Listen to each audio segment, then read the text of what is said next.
তুমি বিশেষভাবে সক্ষম তো কি? তোমাকে ছাড়া আমি বাঁচতে পারবো না।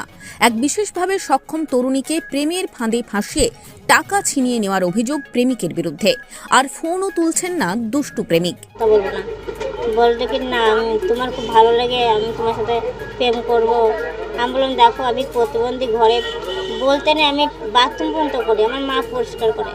বলে কি দরকার হলে আমি তোমার বিয়ে করে আমি সব দায়িত্ব নেব, এরকম বলে। এই সমাজ কেমন সমাজ, যেখানে দুষ্টু প্রেমের ছলনায় ভুয়ো প্রেমিক বাদ দেন না বিশেষভাবে সক্ষম কেউ? প্রেমের ফাঁদে ফেলে বিয়ের প্রতিশ্রুতি দিয়ে বিশেষভাবে সক্ষম মহিলার সঙ্গে একাধিকবার সহবাসের অভিযোগ। বিয়ে করতে রাজি না হওয়ায় থানায় অভিযোগ দায়ের ওই মহিলার। ঘটনা উত্তর 24 পরগনা জেলার বনগাঁ থানার নকফুল এলাকার। মহিলার অভিযোগ, বছর দুয়েক আগে মোবাইলের মাধ্যমে পরিচয় হয় ওই প্রেমিকের। তিনি বাগদা থানার হরিনাথপুর গ্রামের বাসিন্দা বিষ্ণু দাস ওরফে বিশু। পরবর্তীকালে মহিলাকে বিয়ের প্রতিশ্রুতি দেয় অভিযুক্ত বিষ্ণু।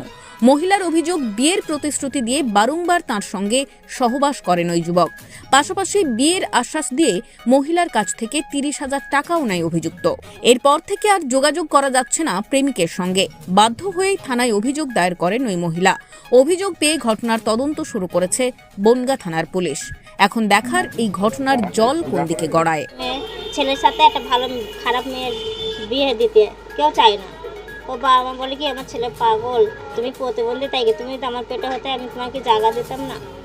আমার ছেলে যা করছে, যাতে যা খুশি হয় তাই নিয়ে তোমরা সন্তুষ্ট হও। তারপরে আমি তারপর থেকে ওর সাথে কথা বলতাম, করতে করতে 2 বছর হয়ে গেল।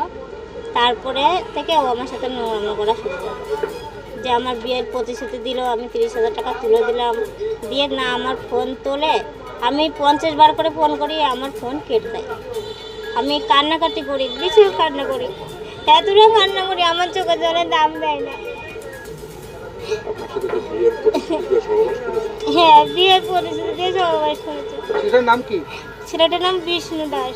বাড়ি কোথায়? বাড়ি হরিনাথপুর। হুম। আপনি কোর বাড়ি যেতেন? না, আমাদের বাড়ি আসতো। 2 বছর আমাদের বাড়ি আসা যাওয়া করে। এখন কি বলছে? এখন বলছি ওনার সাথে বিয়ে করবে না।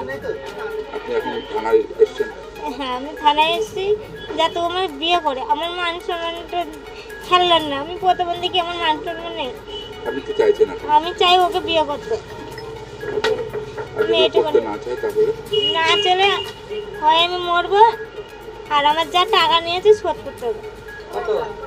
আমি গোড়ায় ধরে দিয়েছিলাম 3 বার, একবার ঘুমের বাড়ি গিয়েছিলাম 1 কোটো। আমার মা আর বড় ওদি বাচ্চা কমপ্লেন করছেন না, কি হয়েছে এখন?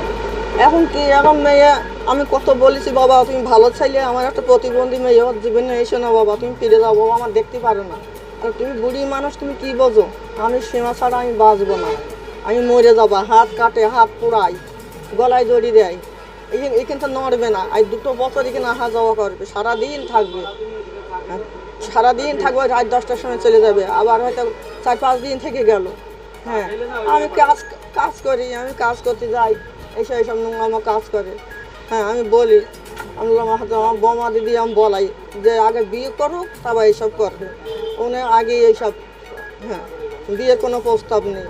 তারপর বলে কি মা আমি বিয়ে করব, আমার 30,000 টাকা আমার হচ্ছে মহিলা সমিতিতে তুলে দাও। উনিও মহিলা সমিতি আছে, তাই 30,000 টাকা ভাগের ভাগ হয়েছে, বলেছে আমি ছাড়বো না, আমার ভাগের ভাগ আমি নেবো।